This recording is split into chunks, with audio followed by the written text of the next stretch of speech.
السلام عليكم مشاهدينا، نتمنى تكونوا بخير وعلى خير. فيديو جديد غادي يضحككم بزاف ان شاء الله. صلوا على رسول الله وفرجة ممتعة. كيفاش دازت عندك ديك الليله ملي تقطع الضو؟ في الاول قلت هذه كارثة كبيرة، التلفازة طفات، الضو مشى وحتى لاكلين سكتات. جلست كنشوف الشمعة، كنفكر في الحياة قبل التكنولوجيا. لعبت بالظل ديالي في الحيط، حركت ماما طلامت. جيتي مقلق من عند جداتك؟ اختي راه جدتي كتامن غير بحاجه واحده، خاصو ياكل مزيان. ودخلت مع باب قالت لي واش كتاكل مزيان؟ ضعفيتي ازغبي. وجابت لي سيمانه ديال الماكله في نهار واحد. بغيت غير نلعب خفيف شويه، قلت لا، كتقولي غير دوق، هاد غير دوق كتولي تفصيل كامل. انا غزي وصغى ما شحولي ديال العيد الكبير.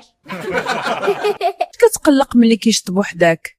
حيت انا كنكون داير مشروع على استراتيجي تاعنا، طوموبيلنا، خيطنا، كتجي ماما كتقول لك خصنا نشطبو. فين مشي انا باحلامي؟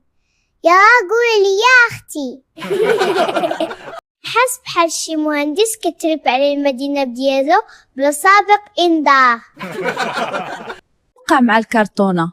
لقيت كرتونه كبيره، قلت هذه غادي تكون القصر ديالي. دخلت فيها، سديت الباب، عشت السلام الداخلي. فجأة شدوها ورموها. واش هذه هي طريقة تعامل مع فنان معماري غزيول وصغير؟ وعلاش كنتي كتغوت اليوم؟ كنت غادي ناكل بيمو ديالي بسلام، مشيت للحمام وجيت، رجعت لقيتو ما كاينش. هما كيقولوا القطة داتو، وانا كنقول هادي في عائلة كبار. مع من هضرتي اليوم في التليفون؟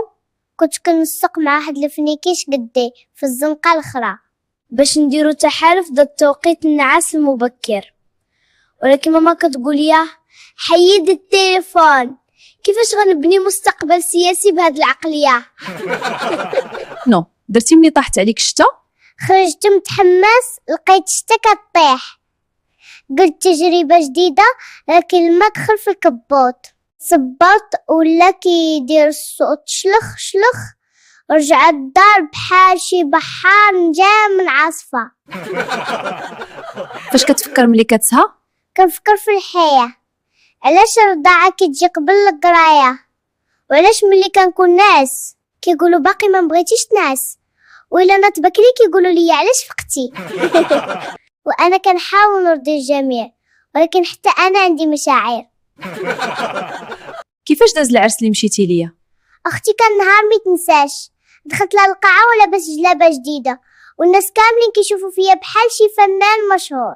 غير جلست، جاو 5 عماتي كيبوسوني ويهروني. من بعد بدا العشاء، قلت غادي ناكل شويه، لقيت راسي في وسط الطيان وصينيه كتضرب في صينيه. وفاش بدات التعريجه حسيت الارض كتهز تحتي، قلت هذا زلزال. طلعت غير خالتي كتشطح. رجعت للدار مريت في نفسي وصحتي، ولكن التجربه استفدت منها بزاف. كانت اول مره في البحر؟ كنت متحمس، شفت البحر كبير، قلت هذه فرصه باش نكتشف. قربت الموجه الاولى، جاتني ضربه في رجلي، قلت عادي. الموجه الثانيه جات كبيره، الكوش ولا ثقيل.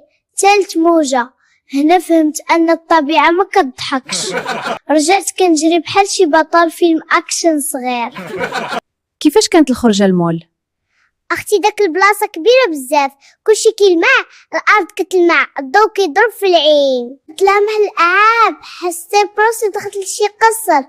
شديت لعبه قال لي حاب بلاصتها، كيفاش نرجع حلمي لمكانو؟ ومن بعد طاح في الارض حيت زلقت. ناس ضحكوا عليا، وانا درت بحال درتها بالعاني حيت مرضيتش اختي. كيفاش كان اول دخول لك للمسجد؟ كانت اجواء زوينه، جلست كنراقب الناس كيصليو، عبني لحال غير سكت الفقيه. حسيت براسي خاصني نساهم بصوتي الصغير. طلقت واحد الناس تبرزطوا، وماما قالت لي انا غير كنت كنعبر على الخشوع ديالي. شنو وقع في العروبيه؟ أول مرة نشوف الدجاج عن قرب، قلت هادو صغار بحالي نمشيو نتفاهموا، غير قربت واحد دجاجة جرات عليا، جريت وانا كنغوت لكن بكرامة. من بعد صالحت مع واحد الفلوس درنا هدنة مؤقتة. ولكن فهمت درس مهم، ماشي كل جناح صديق. شنو وقع في الطوبيس؟ اختي ركبت في الطوبيس بحال اي مواطن عادي، غير طلعنا بدا الشيفور كيف راني بحال كيسابق في الرالي. انا داير حزام السلامه ولا روحي كتطلع عند الله وكتهبط. واحد السيد جالس حدايا وبقى كيقول لي شحال زوين، انا عارف راسي زوين، ولكن خليني نركزو غير مع الكارثه اللي كان غيدير الشيفور. وفاش هبطنا حسيت براسي درت دوره تكوينيه في الصبر وضبط الاعصاب. كان هذا هو الفيديو ديال هذا النهار، نتمنى يعجبكم، ولا عجبكم ديروا لايك واشتراك باش يبقى يوصلكم الجديد منين نحطوا الفيديو. نهاركم مبروك، ومتنساش تصليوا على رسول الله.